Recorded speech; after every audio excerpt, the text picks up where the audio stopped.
A natural alternative to Ozempic, is that even possible? Well, it is. Let's take a look at how that can work. There are 200,000 different chemical alternatives found in plants that will alter appetite.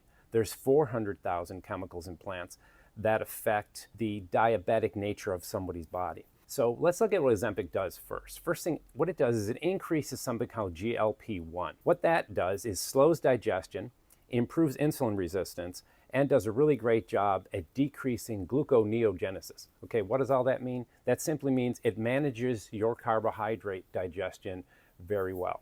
So if you combine those three things, you'll end up with weight loss. The problem is we're seeing a lot of really negative effects from Ozempic. If you watch the news, you'll be able to see this. 60 Minutes did a special on it. So what can we do? Well, let's look at some of the different herbals that are out there that are the most powerful, that mimic that kind of pharmacology. The first one is Pranax ginseng. Ginseng's been around thousands of years for all kinds of uses. It's a fantastic herbal. So I would start with that. Cinnamon. Use a fair amount of cinnamon in your cooking. I make a really great applesauce, I think. And in there, I put a lot of cinnamon on purpose to manage my carbohydrate metabolism. Berberine, you may have seen that one. That's another great one. That's a little bit more research recently, and it's been in the news more and more. And Giardenia is another one. That's another great herbal that has weight loss properties because it manages your carbohydrate. Most of us realize that the low-carb diet that came out years ago is one of the greatest ways of managing weight.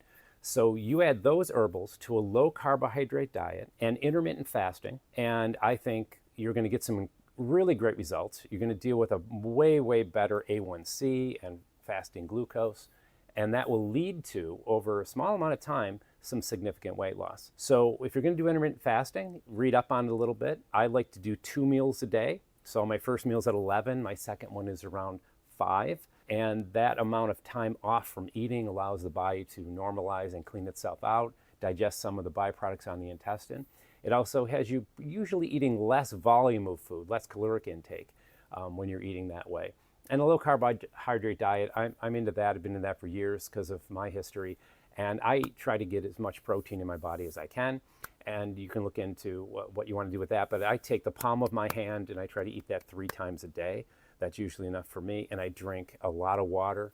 And putting all that together, I think you can come up with a very great strategy for generally weight loss, proper carbohydrate metabolism, which will give you more energy, and mental clarity. So try all that, put that together, and let me know how it goes. Feel free to comment in the comments section, and I'll be happy to get back to you.